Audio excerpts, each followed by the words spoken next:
It's actually really easy to overdose on B12 supplementation.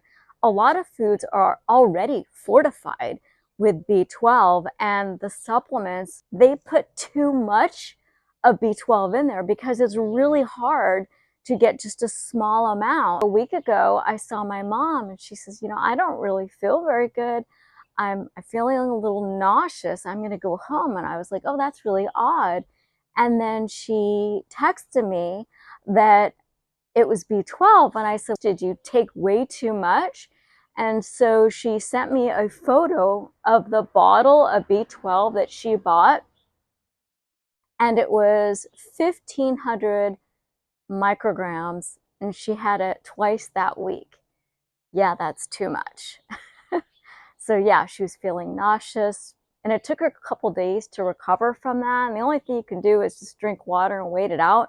Obviously don't have anything that has B12 in it. I actually was taking too much B12 and I wasn't even supplementing. So what I was doing was I was eating fortified nutritional yeast. And if you haven't had nutritional yeast, it's like a Parmesan vegan cheese. And it sounds really gross, but it thickens up soups and it actually makes things cheesy and it's high in protein, but it has a lot of B12 in it. So I was eating a lot of it. I was putting in everything. My B12 test and it was over 1,000, but I didn't even have any side effects. I didn't have any symptoms like my mom did. So what I recommend for everybody, before you supplement on anything at all, get your blood tested. Find out if you even need that supplement. Why waste your money on something you don't need and that could make you sick? So a lot of people say, oh, it's rare to get too high in B12. That's usually not an issue. But again, just get the simple blood test, find out your baseline, where you're at, and find out if you need it.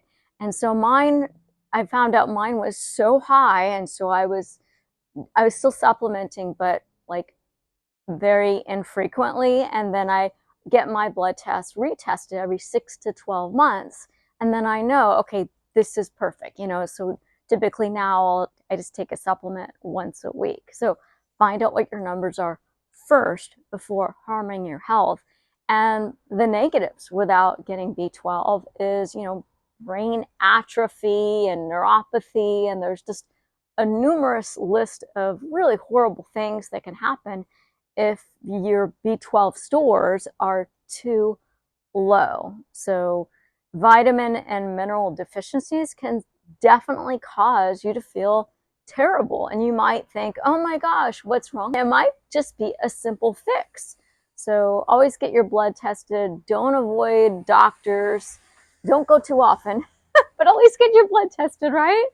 I still eat nutritional yeast, but now I only buy unfortified nutritional yeast. And I also make sure not to eat too much nutritional yeast, even though it's unfortified, because it's naturally high in niacin. And another time I ate too much of the nutritional yeast at once because I was hungry and I wanted my food to taste really cheesy. And I got what's called a niacin flush, where my whole body started turning red. It started from my neck and it started going up and up, and my ears started turning bright red. And it then started going down my arms, this redness just flushing throughout my body. And it was very nerve-wracking and scary. And it did not feel good. It felt like this gnarly sunburn, but that goes away. But just make sure not to have too much of nutritional yeast, and don't have too much of anything. There are times where I had a big bowl of miso soup and I started feeling sick. It's because I was consuming too much water. And miso soup is mostly water, at least mine is. I just add miso and some, a couple different veggies and maybe some tofu. And I was just getting waterlogged. So yeah, little things can make a big difference. Let me know if you have any questions. For my favorite low-fat, oil-free, plant-based vegan recipes, Order my cookbook with vegan nutrition facts on how to prevent and reverse disease, which chronicles my personal health and weight loss story through my website, thehigh5diet.com.